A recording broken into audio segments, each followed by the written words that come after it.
welcome to the Stories with Sash podcast, the motoring-related podcast that talks about automotive stories and general life tales, and there's some car bits as well. Today I'm on my own hosting, but I've got a very special guest on board. A friend of mine that I've known for a good few years now. I'm trying to figure out how many. At least about 5 years. 5 years. Welcome, Humza. Yay! What's Humza up? Sahel. All Hi. the way from... Well, we'll talk about your history in a minute anyway. But you're a local boy to me, pretty much now. You're a Londoner. Yeah, no, I'm really glad that you moved to Stevenage, right around the corner. So I'm from northeast London, ends. And we met. It's about 5 years ago now. Yeah, like good few years ago now, isn't it? And we met kind of weird circumstance. Well, not with circumstances, but I think unusual. I don't really know many people that have met this way. Well, I suppose I don't know if you want to tell the story. Yeah. It was nice. It was so we ended up getting this internship in this place called GE in Cardiff. Great city. Good memories. Very good. And I don't know how we became really close, to be honest. I don't really... Oh yeah, I mean, we were like the Three Musketeers, me, you and Jay. Jay. Do you think he listens to the podcast? Maybe. I don't know. If you're listening, Jay, you can come on. So we kind of like got this job at GE, and we got a job in the same office, in the same department. Mm-hmm. GE is basically an aircraft, aircraft engine overhaul company. And us three, me, Sash, and Jay. Jay was quite a character. We just sat right next to each other, and the friendship just blossomed from there. And we were only there for a year, but it feels like it was such a significant part of life for some reason. I have to say and I think you agree with me on this, it was a cracking year. Like, it was kind of like, I mean, for those of you listening from maybe, not from the UK, a lot of UK courses, particularly in engineering, they promote these year in industries and internships, and you typically tend to do them between either like your second and third, or your third and your fourth year, whatever. And it's kind of nice because you're in that halfway house between not being a proper adult and like graduating, but earning some, for most people at that age, it's the first time you earn some like reasonable money, and you're in a full-time job and so on and so forth. So yeah, it was wicked. It was really, really good actually, and I'm glad it happened. So yeah, we used to do a lot together, especially when we were obviously living there, and we grew quite close. It was nice. It was really nice. I really enjoyed that year. As you said, it was just like that kind of. It's like that year never existed in time, and we had really little responsibilities, earning a decent amount of money, and and Cardiff is a place where it feels kind of like London, as in like it's busy, but at the same time it's really small, so it feels like everything's kind of like local, and there's just like it's just really nice. It was great.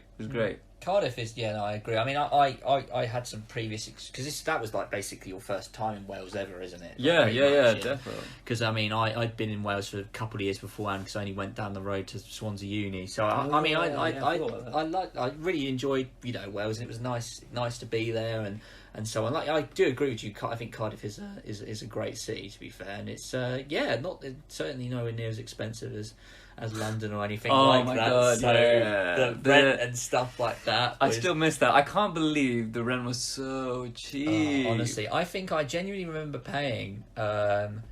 I mean, my house. I lived in a house of three, and one of the guys actually found the house, who we're quite good friends with, Jack. And I think, excluding bills, like my rent was like £290 or something. And I lived in like central Cardiff. Don't get me wrong, the house wasn't like the flat wasn't amazing, but it was all right. Nice though. It was pretty decent. I nice. thought. Yeah, it was good. So.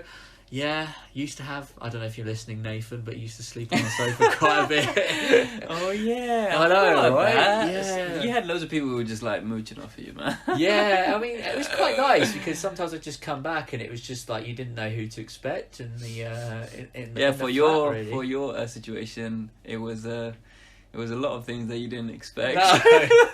Which we won't go into now, which turns out I was so oblivious, I didn't realise until after we finished our placement year that some of these things had actually happened in like a mini reunion that we did 3 months later, or a year or two later. But anyway, we digress. So that's a little bit about how we met as people, and sort of our memories from there. And Yeah, I mean, we're kind of grown up now, you know, like I say, you live in London, you know, you've got a proper job, I've got a proper job now, we're proper adult, you know, you've got a long-term partner, getting married at the end of the year. Yeah, I'm getting married in a few months, that's crazy. So, I mean, so for those of you who obviously don't know, Humza is, originally has origins from Pakistan, right? So Yes, you yeah, are... I do. I lived there actually I lived there for about 7 years. So I was born here and then I moved to Pakistan when I was 7, and then I lived there till I was 15 and moved back here. So that was quite it was an interesting age because of like, you know, like secondary school, starting with secondary school, and there's like till your GCSEs. So I finished GCSEs and moved back here. And like in Pakistan, obviously there's no legal age to well, there is a legal age to drive, but nobody official. follows that, Right. and you pay some money and you can get your license no matter what age you are. Mm-hmm. But yeah, so I started driving at a young age, so about 13. I was 13 when I started driving. It's because my mum didn't really like to drive, and so she just kind of like pushed me in front of the steering wheel. But didn't you? Sorry to interrupt. But didn't you? Weren't you into Didn't you have like a motorcycle or something over there? If I made that I did, completely? yeah. Was I that did. before you learned how to drive, or was that after? That was after. Right, So sorry. like around when I was 15, 16, I had a 75cc Honda. Wow, yeah. nice. It was quite a hip thing, like for a young kid and there's like GCSEs, A levels, to get like a motorcycle, and it was cheap to run. I mean, fuel was dirt cheap. Yeah. They only costed like the equivalent of £500 now. Yeah. And I mean, the thing about it, £500 for this is a brand new motorcycle, yeah, brand new motorcycle, new? yeah, brand new, £500. Yeah. That's it, and it was great. It was really fun. So you had that obviously after you started. So what was? Do you recall what the first car was that you ever drove or learnt to drive? Yeah, in? the first car was called Suzuki Mehran. Oh, Have you heard of that? No, I haven't. What is it like? So- Do we have an equivalent? I might give it a quick Google. But It's like, imagine the Fiat Cinquecento. So it looks exactly like the Fiat Cinquecento. does it? Yeah. Okay. Why have I not heard of this? But it's like, obviously, Pakistan have kind of like specific models coming to them from what they have Suzuki- different Yeah. target markets, don't they? You Yeah, know, because in so- Pakistan... Oh, is yeah, this it? Yeah, that's it. That is it. So we're just Oh, looking at wow. a picture now, and it's like the most boxiest thing you've ever seen with the tiniest wheels. I think they were like 10 inches or something. Yeah, they look so I've tiny. had pizzas bigger than that. And and it's like, it's literally, the door is like paper thin, man. Wow. So that was the first car I ever drove. It was a manual, obviously. I don't think they even came in automatics. I doubt it. Looking at this thing, for those of you who don't know, just Google it. Yeah. Suzuki Mehran. So, wow, what Yeah. a machine. It was fun to drive. It was fun to drive. So did that belong to your mum then? Was that Yeah, your mum's car? yeah. It was my mum's car. It was just like the second car that was there Yeah, yeah. at home. And because my dad had... So in Pakistan, I don't know if, how much people know, but in Pakistan, obviously, Japanese cars are the big most common. thing. So Honda, Toyota, and Suzuki. Those are three big ones that you'll see everywhere. Right. Those are like the main cars. If you have a car, it'll probably be one of those three. Right. Obviously, you know, on the higher end, people have like a bit more expensive cars, imports. They're all going to be imports. Yeah. And they're like 10 times the price. So Really? if you're driving, even if you're driving like, I don't know, like a really basic, let's say German car, Yeah. which you expect to be like £10,000 here, over there, the equivalent, it'll be £50,000. Yeah, because it's all to do with like import taxes. Yeah, it's crazy. So if you see one of those, you're like, okay, They're- that guy's they're- got money. Right. Yeah, so it was big. So, but I mean, we'd never had anything like that. I think we had, we just alternated between Honda and Toyota, whatever was out. So the Honda Civic, there was a Honda Civic, which is a saloon car there. Interesting. And because it's hatchback here, isn't it? They only Yeah. come in hatchbacks. But it was saloon there, or the Honda City, which is also a saloon. The saloons, there's not a big kind of market for hatchbacks. Yeah. Saloon cars are like something that everyone gets, and so those two Hondas, and then the Toyota Corolla, Oh. and that's it. I don't think there was I think there might have been another Toyota model, but yeah, the Corolla obviously again a saloon. Mhm. It wasn't a hatchback, like we know. But yeah, those cars, and then obviously the Suzuki, the Mehran. Suzuki was the hatchback car. So the smaller cars you'd get Suzuki. There was a Suzuki Mehran, and then after Suzuki Mehran, we also had this car. It was called a Suzuki Cultus. Cultus. So it's more rounded. Oh, So it's like more rounded, a bit more kind of like, I don't know. I don't want to say sportier, but people would soup it up. You know, that was the car where people would have like massive subwoofers and Really? yeah, shit like that. I'm gonna give that a quick look Yeah, up as well. The use it. Cultus. Cultus, yeah. Oh. Suzuki Cultus. It was like, it was a step up from the Mehran. What, like one of these? Is that, or was that a newer one? Oh, that's a really new one. I was gonna say that's like the same as a Suzuki, whatever they call it, Splash now, or whatever. Splash. Was it an Alto? Might be an Alto. I'm not very. Alto? Is it one of these? Oh, yeah, this Hang on, more that's like basically a Suzuki, an old Suzuki Swift, no? But the saloon. Oh, this is a saloon, yeah, but yeah, that's exactly it. People would do so much into, like, there'd always be a massive subwoofer in the back. Right. You know, like, you know, weird kind of like prints and raps and stuff. Yeah. It was like it was the equivalent of boy racer car.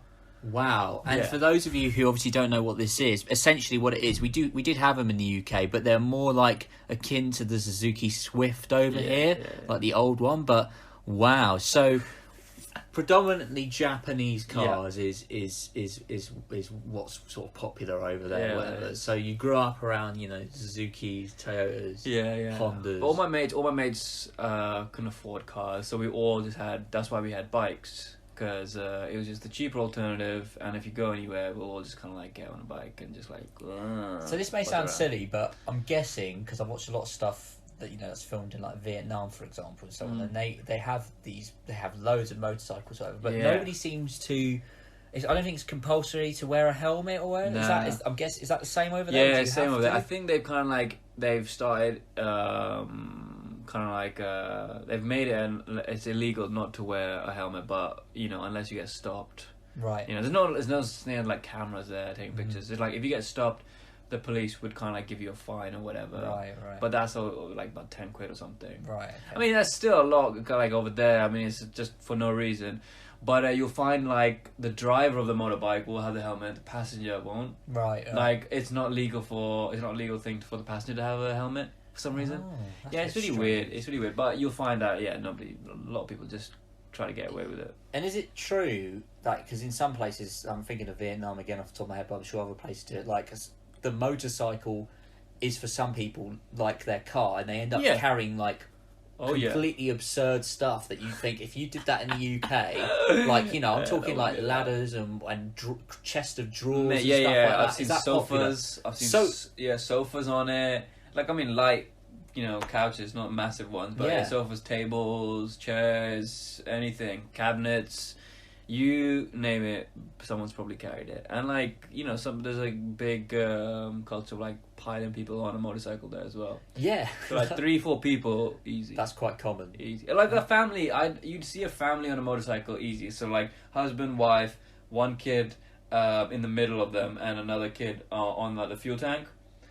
Wow, that's insane. Yeah, you see that quite a lot. I just love how blasé it is in this part of the world. I think because I think it is quite. I don't think like I say, I don't think it's strictly in country to country. I know it may vary slightly, but you know, it just seems that side is just completely different, and they just have no concern or issues with like safety or whatever. But it's just like it's because people can't afford anything else. You know what I mean? If you can't afford anything else. Like if you need to carry this table from one place to the next, you only have a motorcycle. You can't afford like a van to hire. They're gonna do that, isn't it? So what's the sort of ratio like last time you were there? Is it predominantly motorcycles or is it predominantly cars now? Is it roughly 50-50 split, or how is it? Has it changed since you were younger, or not really? I mean, it's definitely changed. The ratio hasn't changed since I was younger, but the amount of the vehicles on the road has definitely increased. Like it's always been 50-50. Like you'll see, like, oh man, it's crazy there. I mean, I'm sure you've seen like on Top Gear when they go to like places like Vietnam and stuff. It's madness. So like there'll be 2 lanes, but then people coming from all over. If there's a traffic jam, people won't just wait.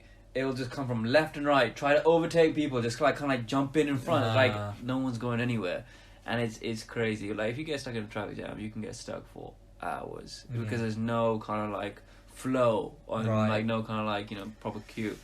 So it's quite crazy. But yeah, there'll be motorcycles everywhere. Like there's not one place where you'll be like, yeah, I can't see a motorcycle. It's like weaving in and out of places, and yeah, there's no concept of lanes over there as well. Right. So no lanes, no lane. Yeah, discipline. but I mean, like you'll find places where there are and implemented and everything. But then there's like obviously there's like good and bad places everywhere.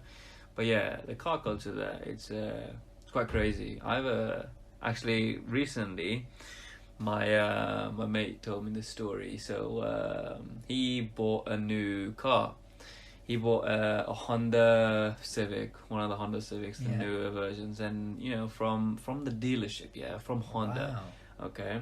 But that's not the surprising part. Hold on. So he buys the dealership, so you think everything's legit, right? Like the dealership gives us the keys, whatever. I mean, like he takes it for a test drive first, then he comes in like the next day or whatever with his finances and everything, gets the car, gets the keys, drives it away, and he's like, something's a bit off. I don't know what it is, but he's not very like savvy when it comes to like mechanics. He's not an engineer. He doesn't have a massive passion about cars. So he's like, whatever, it's just probably just like, and like, the seats have that plastic wrapping and everything. So, I think a couple of weeks later, he needed to go to get something changed, or he needed some, I don't know, something to check. His like engine light was on or something. Yeah. So he went to the mechanic, and they opened the bonnet, and he was like, where'd you get this car from? And basically, it was the body of the Honda. Inside was completely different. It was not, the engine didn't even say Honda on it. It was like some like weird kind of like mashed up. They had to kind of like put old parts together to make it. The whole chassis, everything. It was just the body kit. Hang on, so you bought it from the dealership. Was this meant to be a brand new car, or was this meant to be like a second-hand car from a dealership? No, it was a brand new car. What? They sold him a brand new car, and like that. So it's just a mishmash of different cars and... Yeah, can you believe that? That's insane. That's Why would they go to that trouble? I couldn't believe that. I was like, what the hell? I've never heard of that before. I was going to say, like, I'm guessing it's... I don't know how much. I think it's a common thing? Or nah, is it just... I mean, like, I've never heard it, but I think this is some dodgy dealership. He didn't know enough. My mate didn't know enough to kind of, like, look into it a bit more. I imagine they had a couple cars like that, sell them all, then... jump ship. Yeah, do you know what I mean? Yeah. It was a temporary thing. I think he just That's got crazy. I mean, you open the bonnet of your Honda and you find it's a Peugeot engine or something underneath. But they do that. You can do that on purpose as well to make the car cheaper. Because obviously, a lot of people don't have the money for it, so they skimp out on stuff on purpose. Like they can say, we can take this out, we can change this, just to make stuff cheaper. So you'll find like really like brand new cars that drive like absolute garbage. Yeah. But they just kind of look all right from the outside. Yeah, they look at that's a big culture in Pakistan of like image. Image looking nice on the outside, but actually inside it's just okay. So it's about looking cool, but it doesn't really matter. Style without substance. Yeah, that's exactly it, and that's a thing that people really kind of like push over there, which kind of, I mean, I've never been like that. I don't understand that. I'd rather have something that is, inside, quite a good kind of like foundation, rather than like it just like appearing to be nice. Yeah. Well, I suppose actually that kind of is a good link actually. So you've spoken about, bit about the car culture and so on, and we can go back to that. But your car history, I think, is safe to say, been influenced by, your growing up in Pakistan. Yeah. So what did you have? What have you had? So in Pakistan, obviously, like first car I drove was the Mehran, and then I think when I was moving back, just before I moved back to London, I had a Honda. So my dad was already working in London, so that's why I kind of like took a lot of responsibilities when I was there. Just like so I had a Honda City, I don't know. Yeah, does that ring a bell? Honda City. Honda City. It rings a bell, but I can't. If you check it, Honda City. It's a cool looking car, but I mean, like they all look the same there. I don't know. Let's see. We're just searching it now. Yeah, it's a saloon car. It is quite. Is that the newer one? I'm guessing. Yeah. Let's talk about second gen. Oh no, that looks like garbage. First gen. Whoa. Not that old. No, yeah, that's really old. Okay, let's talk third gen. Yeah, is it third gen? I don't know, but it was a saloon car. It was nice. I had it in black. One of these? No, that still looks old. It was a guy. It had a new shape. It had like That? Oh yeah, yeah, that's the one. For those of you interested, 4th gen 2002 Honda City. So that kind of looks kind of like a city, a Civic, but a saloon version. Yeah, sort of. yeah, they were both saloons. I didn't know. I mean, back then, I didn't really understand the differences between them. I didn't really kind of like. It wasn't really important to me. But yeah, after that, then obviously moving back here, I had to actually get a license. I had to wait till I was 17. I think actually I got my license when I was 18. Got my license at 18, and then the first car that I had was a 2003 VW Polo. Oh, I didn't know that. Yeah, it was in bright red. Nice. It was manual. It was basic. I mean, it had nothing in it. But the second gear, there was something wrong with the gearbox or something. Right. So you just couldn't Get it get it in properly. So I just go first gear, rev it, and then go jump to third. Jump to third. Not ideal. Yeah, I mean, it wasn't the greatest car. But yeah, that was really fun to Did drive. the job. It's a was first really, car. Yeah, it was fun know? to drive. It was really fun to drive, especially jumping from first to third. It was like always like, oh, the daredevil in me.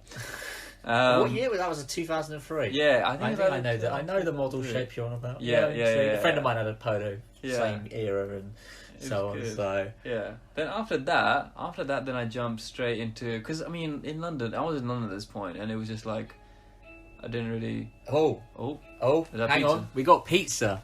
Right, we'll continue this. So what we were saying you had your first car, which is the VW Polo. Yeah, it was a bright red VW Polo, really good car. Second gear was fucked.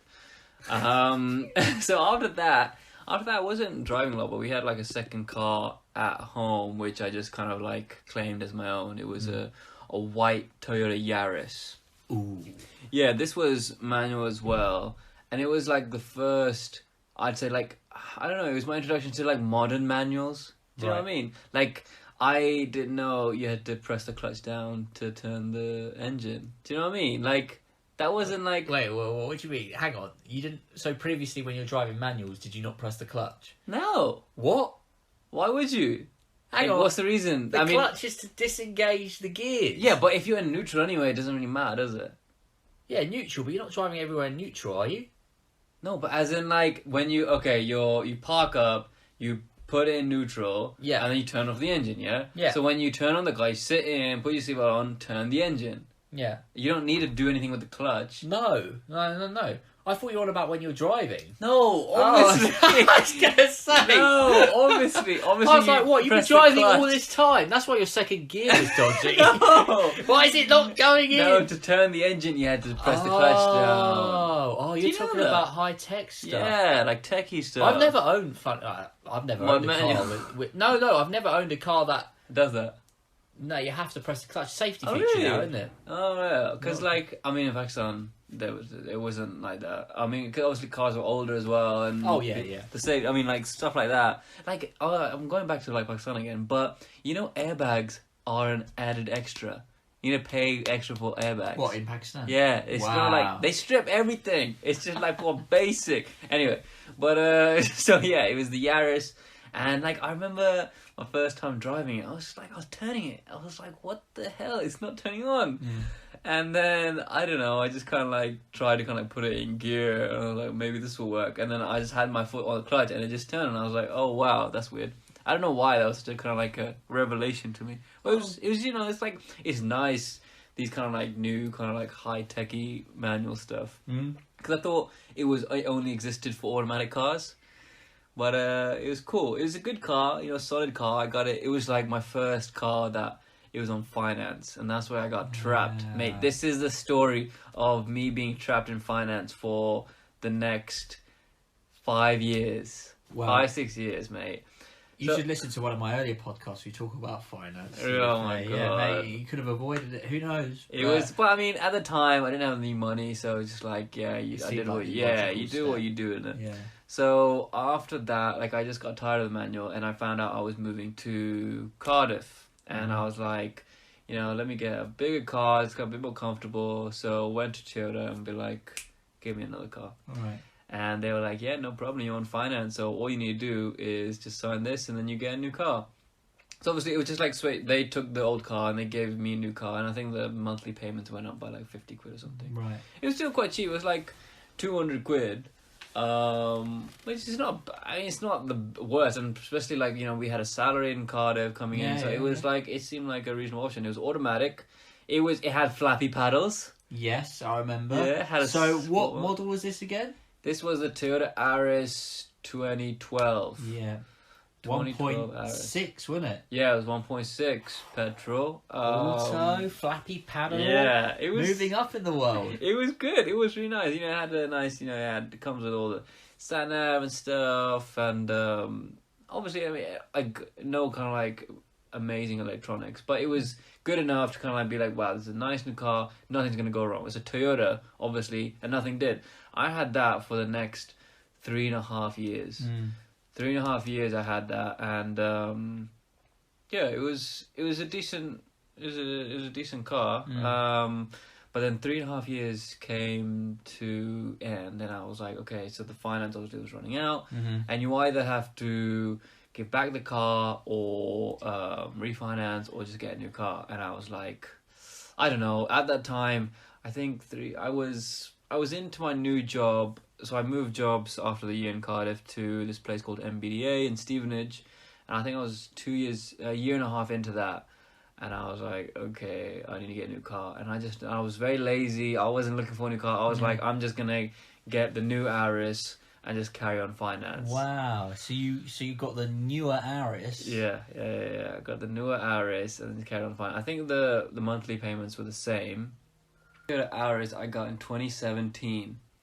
That was, it was 17 reg, and just when the new tax stuff kicked in. Oh, yes. And that really kind of like caught me off guard as well. So new tax kicked in, even though the emissions were like 101, I was paying £140. Yeah. And I was like, well, this is shit. Yeah, my friend of mine got stung rather, with a VW Polo, and if he had bought it the previous reg, like a 66 plate rather than 17 plate, would have been free tax. Yeah. It's really shit. It was really annoying. So that Toyota, that RS really pissed me off.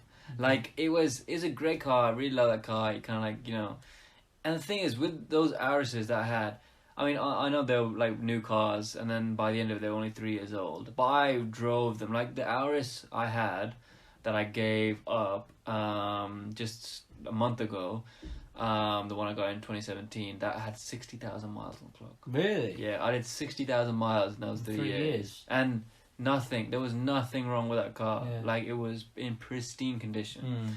On the subject of that, when it came to the finance deal, did you end up paying more per month to allow for that mileage?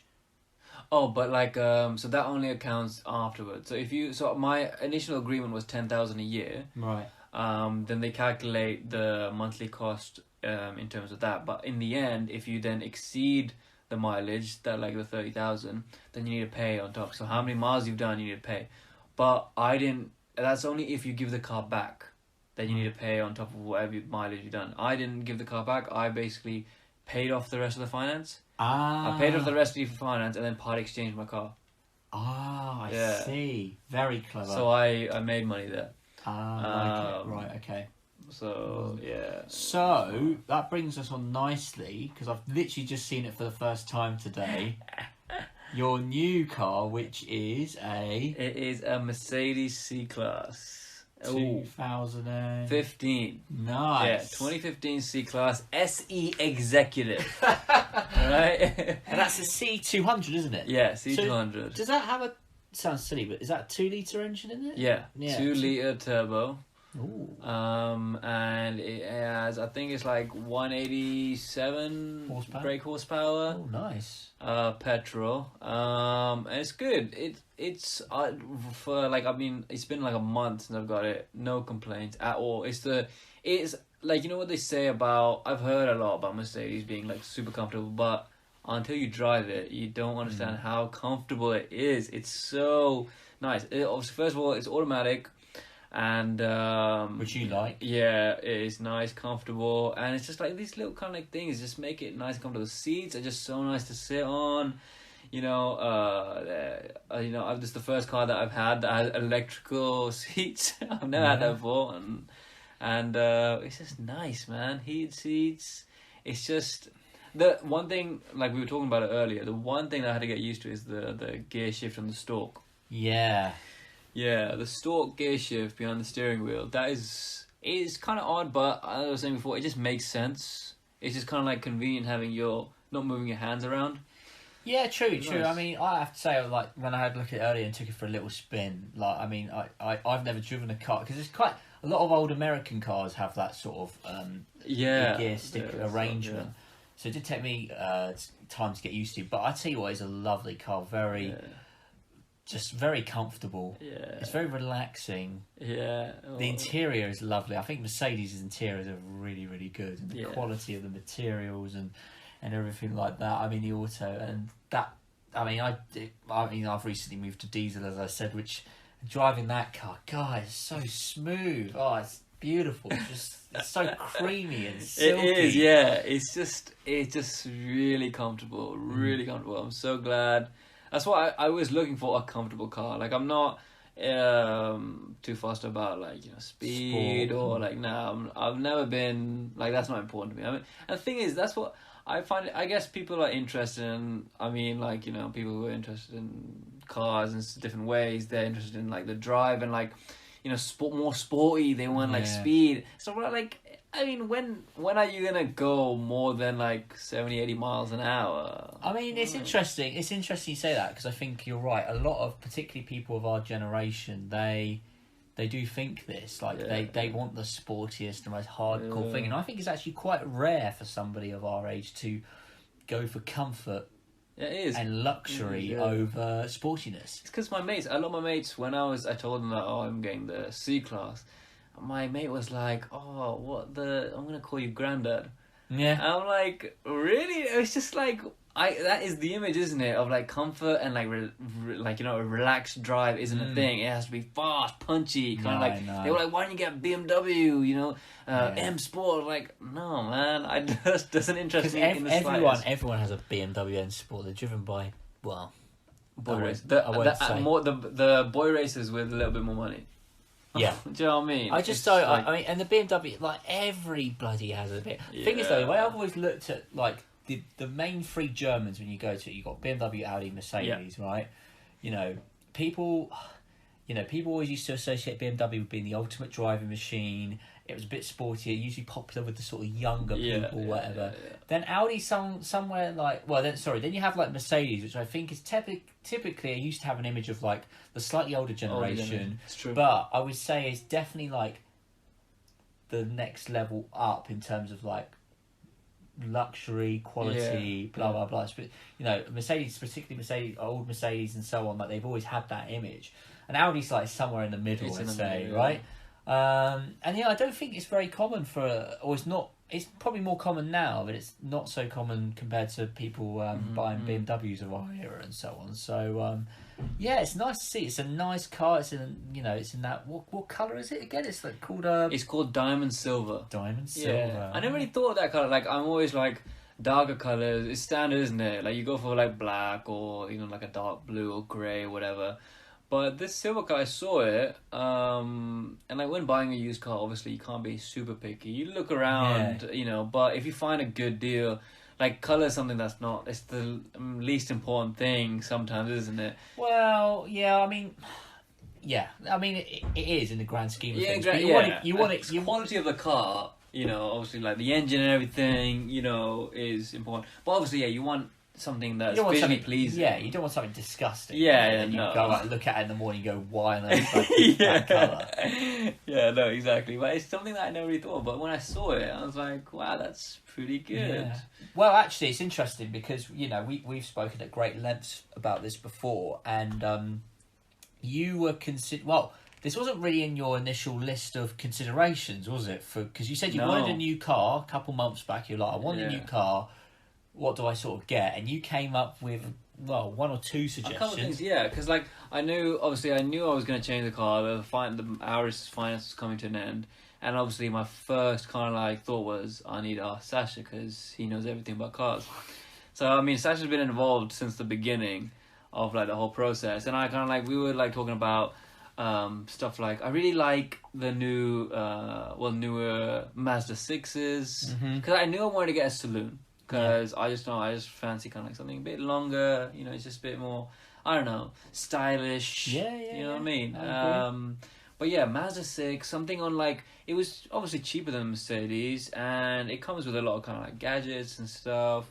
And it looks pretty decent, I think, and it's something that's not very common. I feel like I haven't seen a lot of Mazda 6s, so I was like, and I'm a kind of guy, I like something that's a bit, you know, different. You know, if you don't see it a lot on the road, then, you know, why not? But yeah, so I was looking at the Mazda 6. I was even considering Audis for a long time, but I just don't like the inside of an Audi for some reason. No. Oh yeah, because you were considering an A5. Yeah, an A5. Like Yeah. I like the A5 Sportback. Yes, I know. I like that practicality. You know, I love when it just like opens the whole back. Yeah. And it's a good looking car. Like I feel like it is a good looking car, but I was just not a fan of the inside for some reason. Right. It just. And that's important because, you know, that's at the end of the day, that's where you're going to be spending most of your time in the interior, you know, so you want something decent. Yeah. So then I don't know, I was looking at, I don't know if you've heard about, I mean, we were talking about it earlier when I was looking for the car, Big Motoring World. They have so I started looking on cars on that because apparently they're the biggest like BMW and Mercedes dealership. So I found a Mazda 6 on there. It's like low mileage. It was around, I don't know, £11,000, and then I started kind of looking a bit, you know, around that budget because initially I was like, okay, I want something like £6,000-7,000, basically the value of my Aris that was. So I was like, you know, it'd be nice if I could get something similar, but then I started looking a bit more, a bit low mileage, a bit better spec. And then in that range, I started looking at like C classes started popping up.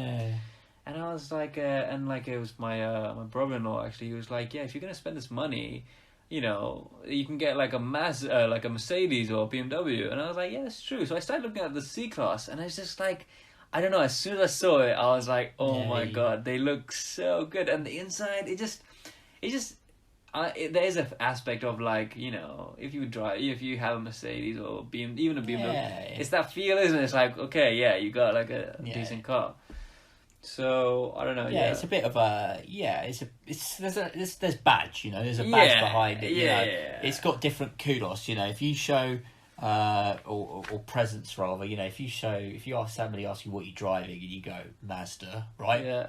Nothing wrong with a Mazda. Yeah, no, completely respectable car. They make, you know, the MX-5, which is the best sports car in the world, and you know, and they make really reliable cars and pretty good looking cars as well nowadays. But if you know, say, oh, I drive a Mercedes, or it's just got that. That's the thing I was telling you earlier. Like, as soon as I bought it and then I drove it out, I just felt so good. Yeah, I don't. It was like, honestly, I don't know what it is. It's like, and it's just like everything started clicking to me. Like, you know, that's why guys drive cars like this, because they just have tiny penises, and you know, the thing is, it made me feel like I had a massive schlong. Yeah. Do you know what I mean? And it was weird. It was just like the weirdest feeling ever, and it was just like kind of uncomfortable, but at the same time, I was like, wow, I feel really good. Yeah. You know, it's a really good feeling. At the end of the day, you can't put a price on your happiness, and if you feel happy while you're driving, you feel good. That's it. At the end of the day, I mean, I've got a friend who owns a BMW 1 Series actually,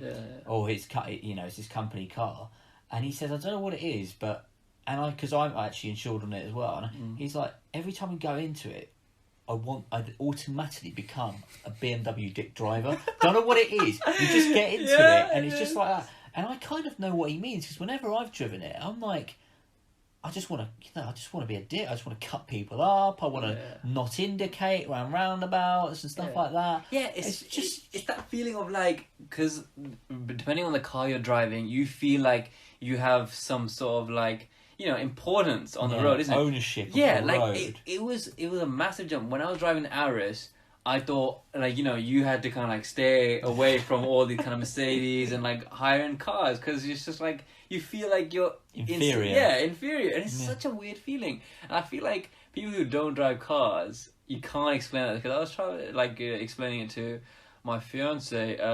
She doesn't drive; she doesn't have a license yet, and obviously she wasn't bothered of what car I get. She was just like, as long as it's nice, I'm happy. Kind of like, whatever car you're getting. And I was trying to explain to her, she just wouldn't understand it. And then as soon as I was in the Mercedes, I felt like, you know what, I'm gonna stay in this lane, and I don't care if I'm getting flashed. Like, I'm in a Mercedes. Yeah, true. No, you're right. You're right. I think it definitely is a step up for sure. Yeah. I mean, even I've noticed. I mean, I used to drive a little Fiat Punto, and then recently got this Saab, and I think it's just this fact of when you drive something bigger, it just makes you feel, even though, my car isn't necessarily the biggest, I mean, ours are sort of the smaller end of the ranges, because obviously then you've got your E-classes afterwards, and your S-classes, and stuff like that, which are like big boys sort of territory. But, no, it's a really nice car, and I look forward to doing a review on it at some point as well, because I think it'll be... I just loved it. I just thought the interior is what did it for me. I think it's just even though it's it's a 2015 car, so it's 5 years old now, but I feel like the interior just still looks so chic and on point. It's good. The center console is really nice. Like, it's very comfortable. I just love, like, it's just nice to kind of like, just put your arm on and just feel good. It's really comfortable. And I like the material. Like, material is really important to me. Like, inside, like the scratchy plastic. If there's too much of that, then it just feels a bit kind of like knocky, and just like, when you knock into it, it's just not nice. But this is very kind of like soft material everywhere, and it's nice. It's a really good feeling. It feels really tactile, good. Yeah, like solid, like a solid car, which is really nice. I mean, so now you've had it for about a month now, or so. Is there anything that you're not sure of, or you don't like, or? Oh yeah. Oh, is it quite a few things? I mean, that might just be because of like the spec, kind of like, obviously it's a SE executive, right? But so we just like it's like the middle one. Yeah, it's like, so the lowest is the SE, right? Then there's SE executive. Then there's like a sport trim, right? And then like the premium plus, right? And then there's the AMG line. Yeah, right. So like it's all a mismatch. I think the sport one is like the one smack bang in the middle. That's the executive just below that. So it skips out on stuff.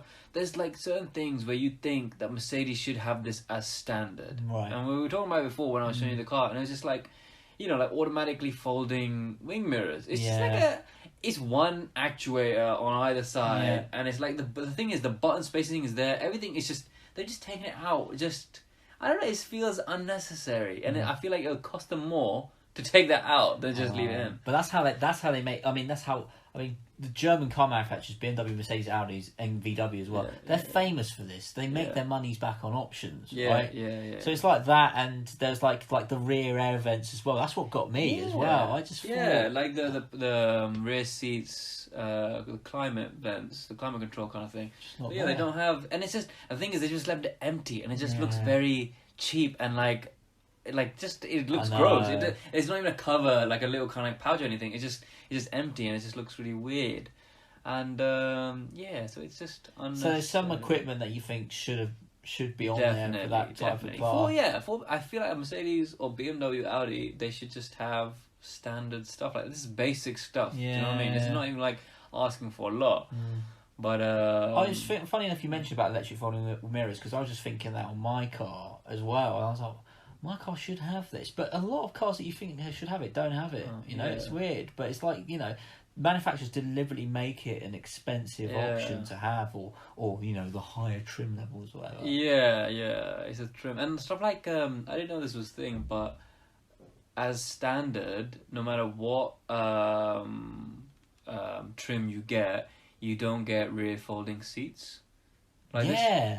And I was like very sure when I was looking into the car. I was like, I made sure, like, that was one thing that I was like, I need, because they just it improves the practicality of the car so much.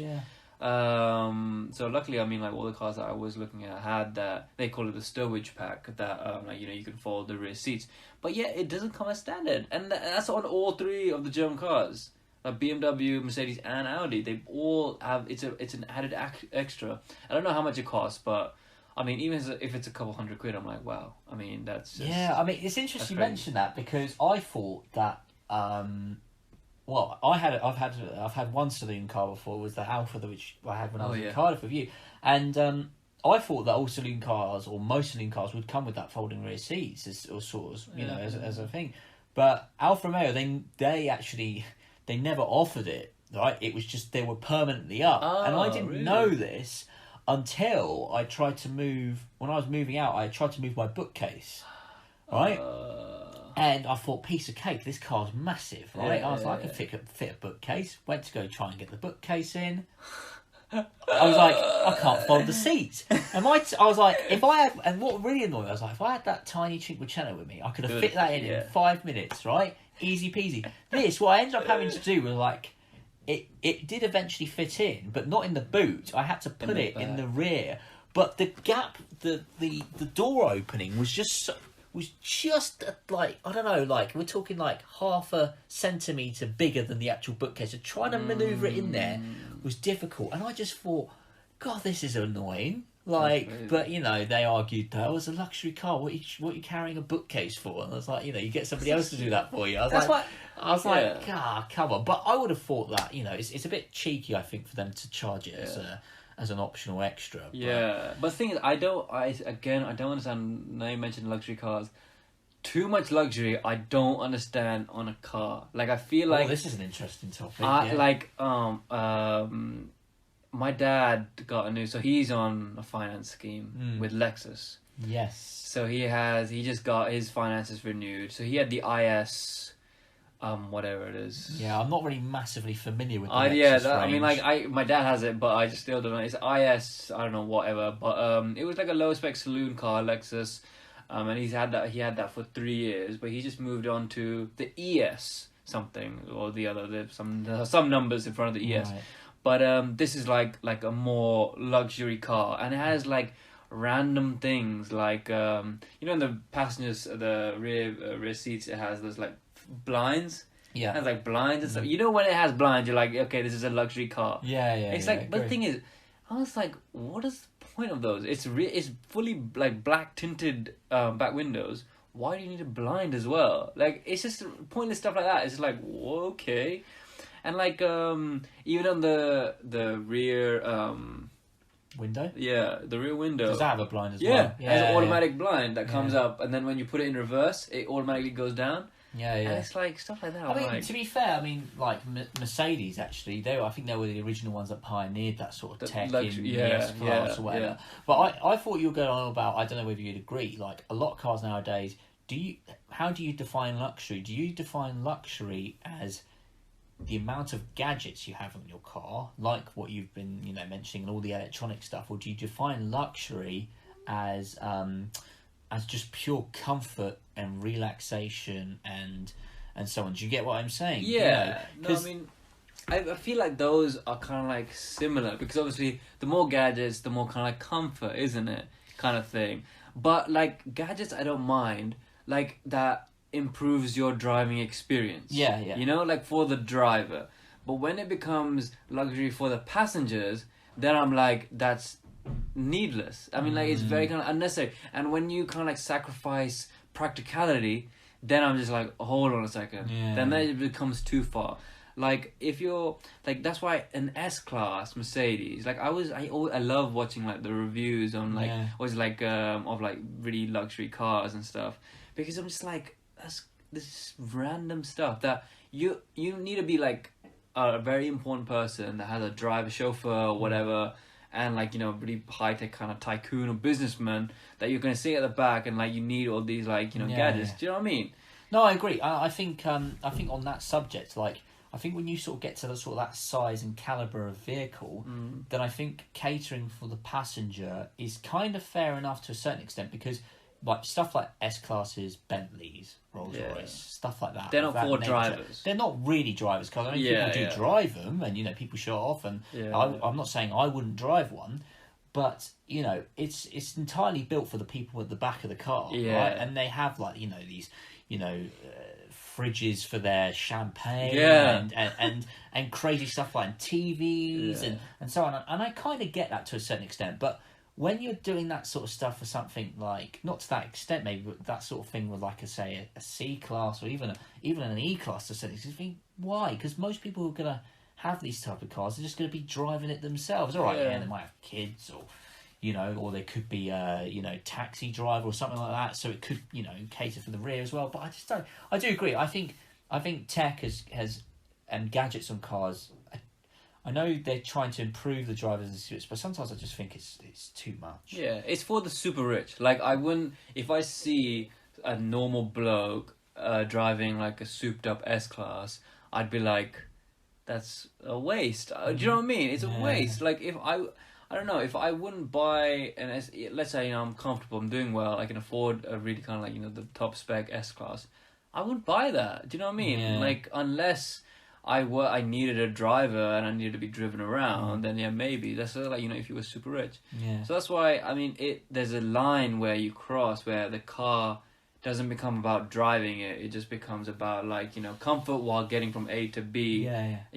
And like just spoiling yourself almost. Mm-hmm. So it's weird. Like, that's why, like, my dad's Lexus, I just feel like it's not much of a driver's car. I mean, it's nowhere near as like as high tech as some of the S classes, but still, it's just it's weird. So I mean, kind of related, but were you not tempted by something like a Lexus? Because obviously you've stuck quite rigidly to your Japanese roots until now. And this has been like the next step up. But was that not a consideration at all? No, definitely not. After seeing my dad's Lexus, I was like, nah. I couldn't see myself. You know how you see yourself in certain cars? Yeah. Like, I just couldn't see myself drive. I felt like I just looked so awkward in something like a Lexus. So I just never... And I mean, like, even that's why I was considering Mazda, because I was like, Japanese through and through. Yeah. But yeah, this is my first... I mean, like, well, I had the Polo right in the beginning. Okay, but yeah, it doesn't count, does it? I mean, I have to say, like,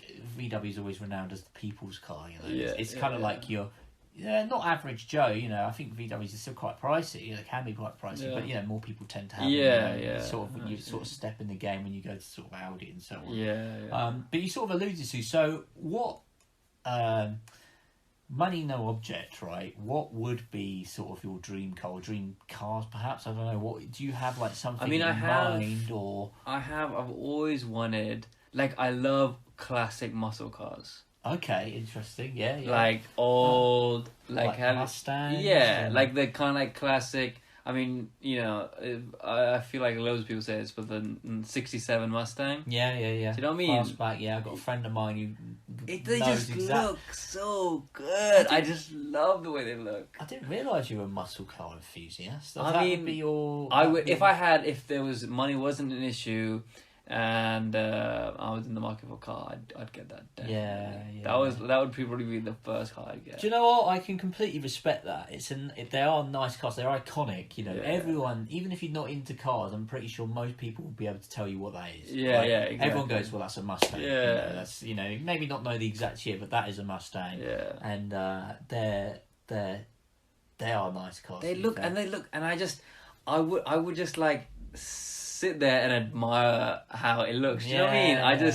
It really just stands out, and the lines on it, it's just so it's iconic. sharp. It's iconic, particularly with those ones, you had to get it with the V8 and the engines. I mean, muscle cars are all about the engine as well, and just cruising and relaxing. And the inside, like I like some of the interior of these like older Mustangs, the steering wheel, and just like those little touches of like the wood and everything, and it just looks really top I have to say, notch. I really like, it's not all, but a lot of classic cars out there, I think the interiors were just amazing back then. All the little dials and the switches. I'm a big dial person. I like a good dial. And, all these little attention to detail with the switches and the way they're manufactured and so on. It's beautiful. Yeah. I feel like they spent a lot more time and money on the design of the interior and the material as well. Obviously, nowadays, they're trying to make it as cheap, as light, as economic as possible. Also, giving it a bit of luxury when you can spend money as well. But, at the end of the day, they're nowhere near what they were like 50 years ago. No, but again, times have changed, emissions and regulations, there was no concern about fuel economy or any of that nonsense. It was just, let's just make something that people actually like and would like to go buy. Yeah. Okay, so that's sort of like a classic car. Is there anything in particular at the moment that you see, like sort of a newer car, like a new car that you think, oh, I've seen that and I'd really like that? Or...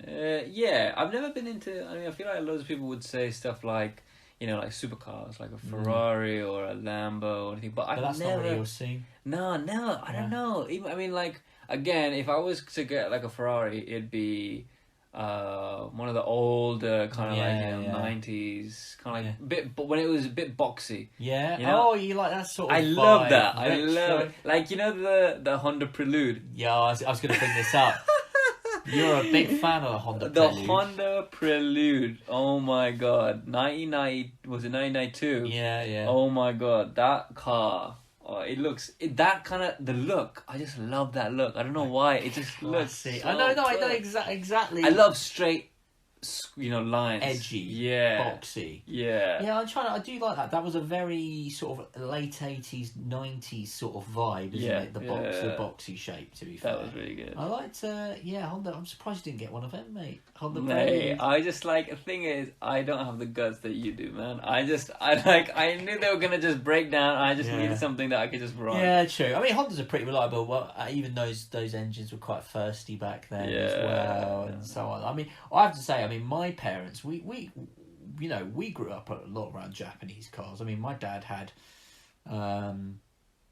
between my mum and dad, they had Hondas as well. My dad had 2 Honda Accords, actually, green ones. He bought 2 and he bought them back to back. He bought one and then sold it and bought pretty much the exact same car afterwards, but the other one that he bought was a higher spec one, the later one, and he had all aircon and stuff like that. I mean, this is like the mid-90s or whatever, or the car was registered in the mid-90s, so it was a while back when all that sort of tech was getting involved or whatever. I have got to think. I mean, my mum had a Honda Prelude.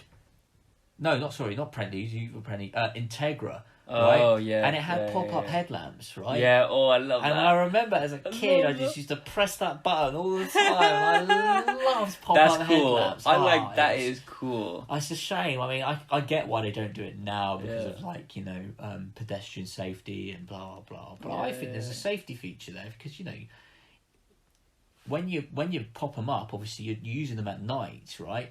So that means your aerodynamic coefficient. Drag coefficient's down, so you shouldn't be driving so fast at night anyway. So it's a safety feature.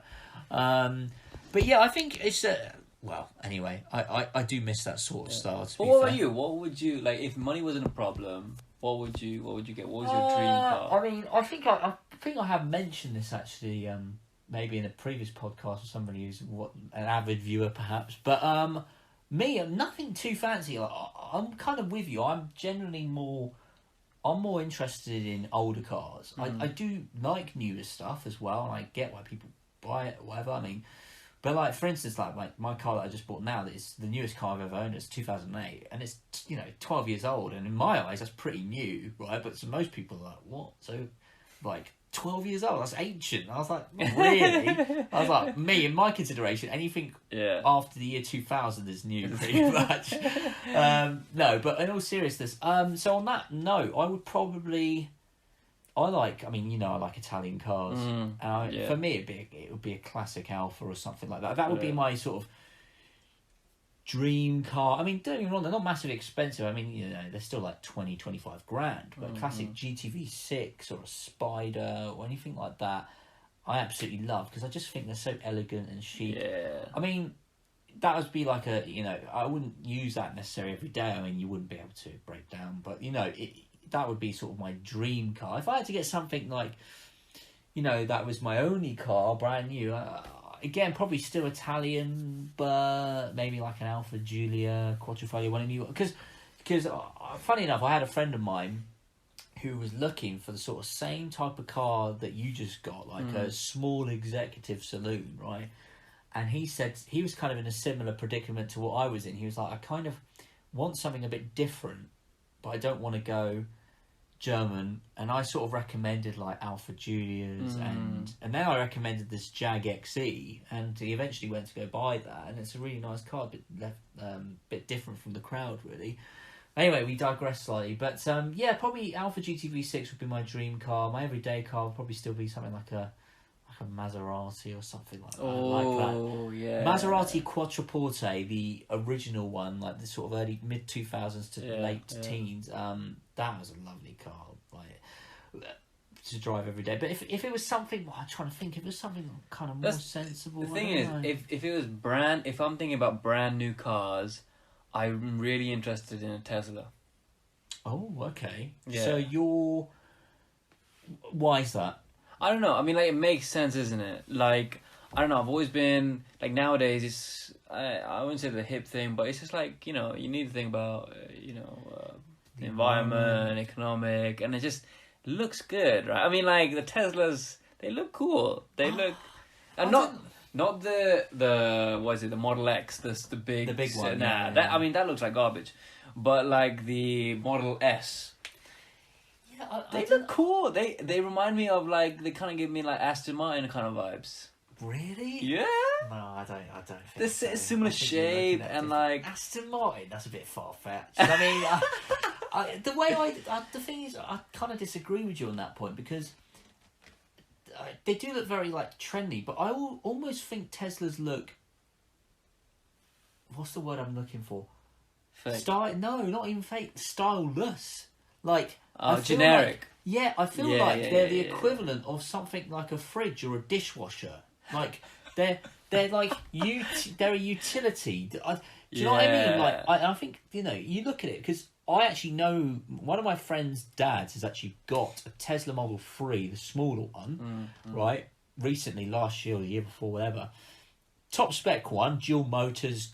I mean, the fastest accelerating thing I've ever sat in, right? Like, that thing is quick, you know, 0 to 60, 100, they fly because of that instant torque.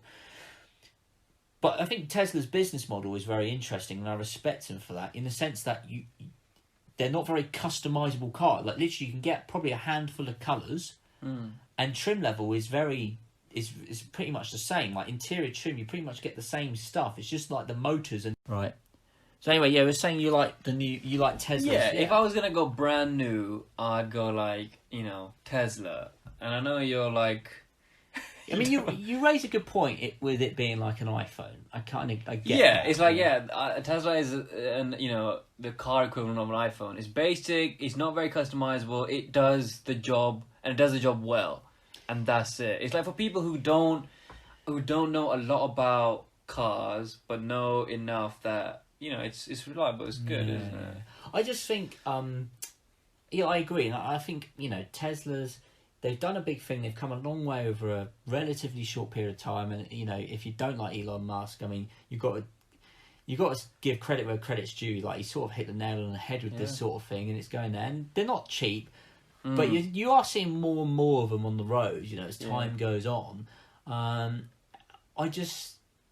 it's interesting, to be fair, because I think electric cars will be the future at one stage. Yeah, no, I mean, like, what's that? They've given a deadline, isn't it? So no more... 2035. Is it 35? It was 50. Yeah, but they moved it 15 years earlier. So 35, after 35, no more internal combustion engines are going to be made.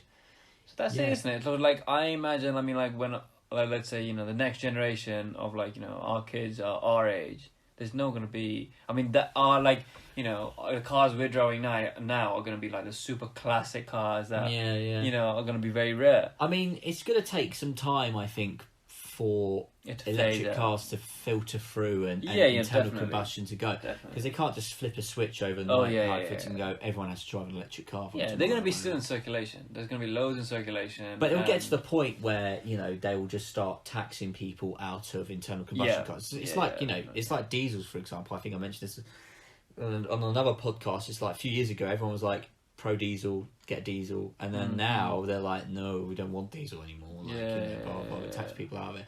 But I wouldn't. I see where you're coming from. I wouldn't get a Tesla personally. I think they're too expensive for what they are, and I just think they're a little bit soulless, because they are kind of like the equivalent of an iPhone or a fridge or whatever. Do you know what I mean? They serve a purpose, and they're good at what they do. I think the build quality on them is still iffy, but I think there are more and more players now. I've heard that the build quality is shoddy for the amount of money you're paying. Yeah. And like again, like it's very kind of like top level stuff, but I just like buttons and dials in my car. Like the whole concept you won't of like a Tesla then. Yeah, that's the thing. Like I'm interested in buying one. If it just wasn't one car that I have, when like money's not a problem, I would definitely buy one just to kind of like, my everyday car. I feel like that would be like a Tesla because it's cheap to run anyway, and it's smooth. I mean, I like the idea. I mean, I've been in this Tesla a couple times now, and it is quite soothing in the sense of there is no real noise. Yeah. The only thing is though, the only disadvantage, and I think Tesla have sort of tried to solve this a little bit, but because when you drive a normal car like a petrol car or diesel car or anything, the noise from the engine hides other noises like suspension and like brakes and stuff like that. So when you drive something like a Tesla electric car, you hear the other stuff more, like wind noise. You hear a lot more in an electric car than you do. I mean, Tesla's done a pretty good job in trying to sort of surround that, but if you look at sort of the lower end stuff like the Nissan Leaf, for example, and so on and stuff like that, they had a real trouble with that as well because it was just so quiet. Yeah. But I don't mind. But there's some interesting stuff coming now with electric cars. I mean, Volvo, I would say Volvo, but Polestar, which is like Volvo's like subdivision car brand or whatever, they've just released a new electric car, which kind of it's kind of like on the whole sort of Tesla sort of ethos and stuff like that, but I just think it looks so much better. And the new Porsche Taycan, I don't know if you've seen that. I mean, that has kind of taken the Tesla idea but made it like a proper driver's car sort of thing. And I think more car manufacturers are going to do this when the technology comes. I think the problem is with Tesla is that they're good. I think it may sound a bit harsh. They're good for people who want something to serve their purpose and get to A to B quiet, not that interested actually about cars. They just want something that is just going to does the job. Exactly. The futuristic car that does the job. That's exactly But the thing is though, on the subject of your whole buttons thing on the dash, I do agree with you because on the Teslas, like you have to control even like the air vents. You know how like you want to adjust the blower or whatever and control the angle. It's through there. That's so annoying. And the new, funny enough, the new VW Golf has the same thing as well. And I think, it's really weird. And the new Golf is really, I don't like it. It looks really ugly, but they've made a few mistakes on it apparently. But I almost think like that's almost more distracting. It definitely is. Like there's no physical buttons. You can't just feel your way to the button. You literally need to take your eyes off and go through the menus. It's like looking through your phone. Yeah. So looking through your phone is illegal. So I don't understand how that's any better. Looking through this massive tablet in your car. I don't know. I mean, to be fair, on the subject, on electric cars, the only electric car that I'd probably buy today is, I don't know if you've seen it, the new Honda E concept. And I know it's not a big one, but that would be a great. I just think it looks cool, and it doesn't even have wing mirrors, which I think is great. It's got the cameras on the side, and I think that's great. I think that's really good. I saw that. I think it was on like Carwow. Carwow, I think he was driving it through London, and I saw that one. Yeah, and it's tiny. It's a great looking car. I absolutely love the way. Some people are like, it looks a bit weird, but I was like, yeah, it looks a bit different, but I think it's great. It's a great city car. If I lived in London, like central London, had the money, I'd definitely probably buy one of them and just potter around. And I love that. I just love it. The whole dash, like the interior, it's meant to like replicate a living room. Yeah. It's nice. And I like the way, they use like recycled materials and everything like that. I think it's good cars. But yeah, electric cars, I think there was actually a little thing on the Car Throttle podcast the other day. The problem is still the price of them. So, for instance, somebody said the other day that they were debating whether to go for like a brand new Peugeot, I wanted to say the 208. They do it as a petrol and they do it as an electric version called the E208. Right? The E208 was something stupid like £15,000 more expensive than the normal petrol car equivalent, And some other YouTube guy had basically worked out, he had bought a Nissan Leaf, and he basically worked out what the cost savings of an electric car is over a petrol car. Do you have any ideas how much you'd save in a year? I don't know. Let's say I mean, it's just because obviously tax is going to be less. Yeah. Let's say you're saving, I don't know, average £100 on tax. Let's just say, and then petrol you spend. I don't know, if you're commuting quite a lot, like me, I think I'd probably spend between 100 and 150 a month on petrol sometimes. So that's like what, 2,000. Yeah. Yeah, so say, 150. Let's say I'm spending 150 a month, on petrol. Then it's close to, I don't know, quick maths. 1,200, 1,500, 1,800 quid. Yeah, 800 quid. Yeah. But then obviously you're going to still pay to charge up your electric car. Yeah, so, but it's like, I think the equivalent is, it's like a full charge is like, I don't know, a couple of quid, isn't it? 3, 4, 5 quid. A few quid. I mean, basically this guy had worked it out that say you realistically only with that particular car, which is similar to the 2A, about £1,000 a year is what you save, right? Obviously that's subjective to mileage and stuff like that you do, but call it £1,000 on that basis. Then 15 years to break even, and by that time, what's the condition of your battery? Because we all know from phones, for example, the batteries degrade. Yeah. What's your battery going to be? I don't know how they're going to come out. I think this is the problem with electric cars. It's like, a Tesla's battery in, say, 5-10 years' time is nowhere near going to be as efficient with the current tech as it is now. But whereas if you buy a car in 5 years, like your Mercedes now is 5 years old, you wouldn't expect to replace the engine, would you? Oh, yeah, definitely not. No, so... but with a Tesla, you essentially would have to probably replace the battery. Yeah, so, it's like 10 years, isn't it? I think, isn't it like 10 years? Yeah. Is the standard life for these like electric car batteries. So, so 15 years, it's definitely not worth it. Well, does it cost a lot more to make? Well, I assume so, and I think the battery... buying the batteries and the technology is the key thing. And obviously, I appreciate these things will go down with time the more that people buy it. And there is like a government incentive now. I think they give you £4,000 off buying a new electric car. But still, that's not enough, in my opinion, to wager people out of it. So either the technology is going to have to be made better in the sense of like, being cheaper to manufacture, or there's going to have to be an incentive to the public to actually go out and buy one. Yeah, if the government was giving close to more like about £10,000, then that'd be worth it. Yeah, exactly. Because then car manufacturers would go, well, okay, on average, say that Peugeot is 15 grand more than the normal one, which is a lot of money. But if the government give 10, that's only 5 grand. I say only, but say 5 grand more. And you think, 5 grand more, and you think, well, if you're one of these people that tends to buy a car and have it for the majority of its life, you think, that's worth it, and you could pay that back in, say, 5 years or under, right? Yeah. And, there's more incentives and blah, blah, blah, and it's cheaper to run. Yeah, I get that, but 15 grand on a small car like that? Ridiculous. Definitely not. That's what car manufacturers and, government schemes, incentives need to kind of like work together to kind of like figure out, like this, like let's say take the 208 electric 208, instead of being 15 grand more, I mean, if the government was giving 10 grand as an incentive, Peugeot could be like, okay, let's try to cut 5 grand. So basically, it costs the same amount. Yeah, obviously, then that would be a no-brainer. You'd be like, okay, let me go for the electric one. Yeah.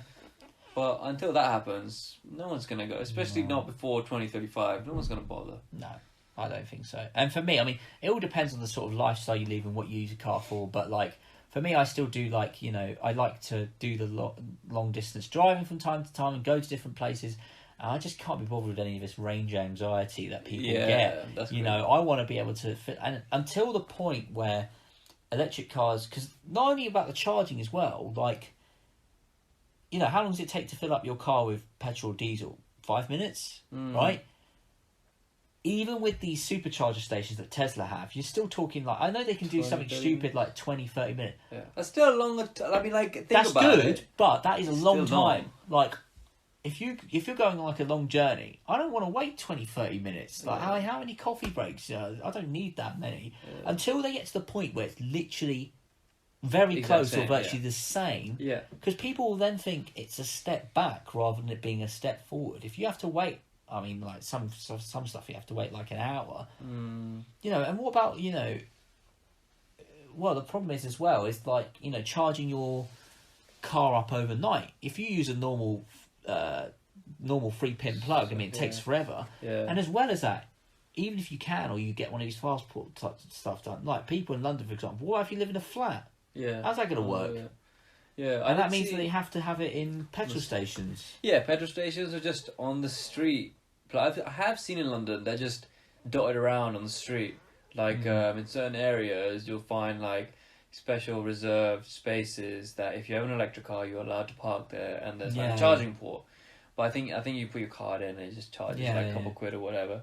But, which is nice, but they need to be a lot more common. They need to be in every, like, as common as petrol stations are, they need to be, like, charging ports. And kind of like special, I don't know, incentives to kind of like encourage you that, yeah, it's not going to be any different. Charging won't take a long time. You can charge anywhere you want. You know, stuff like that. Until that happens, nah, it's I can't see it happening. I mean, yeah, it'd be interesting to see what comes out. Well, what's going to happen come 2035. Yeah. See what, you know, what's the incentive going to be. But yeah, that's for another day. We need to get through 2020 first, which is looking unlikely at the moment at this rate. Yeah, so what a shambles. We've gone nearly a whole podcast without saying the C word, which I'm actually quite glad about. So, you know. Yeah. And to be honest, this whole podcast, I had forgot that even existed. Same, and this is why it's a good venting avenue. Well, as we're getting towards the end, I just want to, like, obviously, you know, you get brought up in Pakistan. I want you to sort of tell me what's the best, maybe motoring craziest story that you can think of, because I guarantee you've got a few that you must have had over there that you just think that would never happen over here. Not in kind of like so many I mean, how crazy are we talking? I mean, I don't know. I mean, the thing is, people are quite crazy. When obviously in Pakistan, when the laws are a bit more relaxed, people kind of like take a bit more risk. They take a bit more kind of like this. There was a place where I grew up in the city. So I grew up in Lahore, and you know, there's obviously it's developing, and obviously you have this kind of like main central city which is quite like, you know, packed and quite densely populated, and then people are starting to move further and further out as well, and there's like where we bought the house, it was just empty land, you know, as far as you could see. But then over the years we were there, it just became super suburban, the houses everywhere. So there's these loads of places even now where they're just like, they've made new roads, open kind of like, you know, massive kind of like, you know, big, well, like highways sort of. Yeah, kind of highways, but just like to connect like, you know, the outskirts and the inside, and they've made this kind of like massive ring road around the city, which was quite new. I think they finished it in around 2010, 2011 when I was moving back here.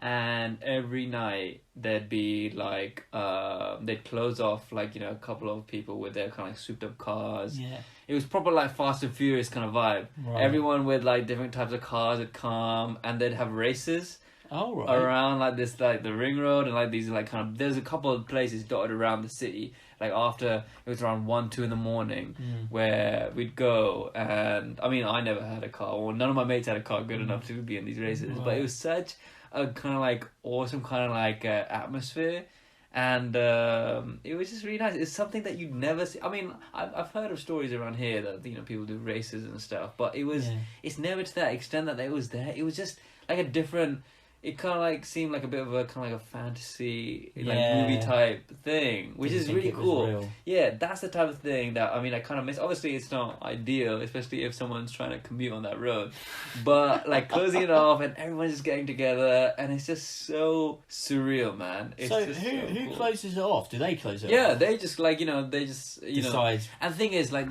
I'm talking about people who have a bit of money there as well. Ah. They're not like, they're like top kind of people who maybe know someone in the police or know someone, and they're like, make sure no one can like, close off the road or something. Right. That's the thing. If you have money there, you can do anything you want. Right. And people, when I say money, they're like people who have a shit ton of money. They own mostly everything. But and that was one of the best kind of like things. I remember going to those, and I've seen some like really bad accidents as well there. I was actually in a really bad accident in Pakistan. It was like my cousin was driving, and it was one of those kind of like empty roads. It was late night, and he wanted to kind of like, he was just showing off his, like, he had like a relatively newer car. And he was like, "Oh, watch me do like a really cool handbrake turn." Right. And obviously, you don't expect it to go well when he's like, he's like, I don't know, it was probably like 100. He was going like 100, and then he was like, "Okay, pull the handbrake up, yeah." At 100, slid, and the car started flipping over. No it flipped way. like about 3-4 times. What, you were in the car? I was in the car. But luckily, I mean, we were all okay. Nothing happened to us. It was like, Blimey. okay, maybe it wasn't 100, but it was fast enough. I think I was like maybe about 16 or 17. And I was in the back, and it landed on its like kind of like back. And then we kind of like literally kind of crawled out. My cousin who was driving, he got hurt quite bad. I think he injured his back quite bad. Right. And he had to go to the hospital. But everyone else was fine. But it was like stuff like that. And that just kind of like happens, you know what I mean? Over here, I feel like it would be such a big thing. Oh yeah, 100%. You know what I mean? But over there, it's like something. I never even told anyone. I was just like so shit scared that, if it was something bad, I just like never even kind of like mentioned it. Oh blimey! But stuff like that, I feel like there's a big culture of that, and souping up kind of like really basic cars. People so love modifications.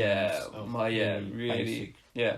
Cars. That's really common there. Really common there. Is there like a base car of choice? Is there something that always people tend to have? Is it like Suzuki Swift or something? Or whatever. Yeah, it was like back in the day, it was always that kind of like Suzuki Cultus. That kind of like, it was cheap enough that anyone could buy and then spend a shit ton of money on, and just like kind of like do it up. But it's good. But nowadays, I feel like there's more imported cars there. Whenever I go back now, you see more kind of like Audi. Audi's really popular there. Well, there's more choice, and I suppose it's maybe import taxes don't get as rigorous as what they once were. They have. I mean, the same thing happens to other countries as well around the world. Like, again, places like Vietnam, and I think Cambodia as well. They definitely have much more choice now than what they did. As little as 10, 15 years ago. So, but no, you should definitely, hopefully. Well, hopefully I'll be there later. Yeah, this exactly. year, As I'm saying, in so... December, if you come, and hopefully, I really want you to come, and I just want to show you these like crazy things. Oh no, definitely. I don't want you to drive a rickshaw as well. Oh yes, I'd love those to. are so much fun, man. Those are the funnest things to drive. Maybe I can do a little film on it as well. Yeah, that'd be sick. Film myself doing a rickshaw. No, I'd love to. And you can drive a bike, right? You had a Vespa. Yeah, I had a Vespa when I was younger. Yeah. We should hire some of those and just like the coastline, because it's gonna happen in Karachi, so that's on the coast. And there's a really nice kind of like what's the weather like down there? In that December, time of year? it's gonna be like right now, right? But like sunny. Okay, It's ideal weather. It's ideal weather in December. Not like absolutely roasting. No. In December, it'll be nice and cool. Like, it'll be perfect t-shirt weather. T-shirt, maybe light jacket. Yeah. I can deal with that. It's really good. Well, on that note, then we'll have to stay tuned for that come December. Podcast from Karachi. Yeah, no, absolutely. We'll do one. Maybe we'll do like a video one and you can film it by wherever That'd we be sick. But no, Humza, thank you very much for coming on to the podcast. It's actually been a great pleasure and insight into everything really. Your car history and car culture over in Pakistan. I think is really interesting. And yeah, hopefully in the next few months get a chance to experience it myself, and you can show me around. Oh, hopefully, man, hopefully. Actually, before we just go as well, I'd like to plug. Humza's actually got a podcast himself. I do. I'm not very good at posting, but it's good. If you could check it out, it's called How's It Going, Mate, on Instagram, YouTube, all the regulars on Spotify. And hopefully we will be more regular posting when we have the time. But yeah, check it out. We just talk about anything that's appropriate or inappropriate at the current situation. We've talked about a bit of astronomy, a bit of science, a bit of culture, a bit of politics. You name it, we talk about it. Right. But yeah, so this is you and your friend over in Pakistan. Yeah. Isn't it? It's me and my mate in Pakistan. So it's a good kind of like variation in perspective. Yeah. So it's great. Yeah, give it a listen. That's good. Definitely check it out. I've listened to them and they're very good. So yes. So yeah, tune into How's It Going, Mate. And for Stories with Sash, that's it for this evening. Well, whatever time you listen to this, morning, evening, afternoon. Have a good one and join us soon for the next one. See ya. Thanks for having me. Bye.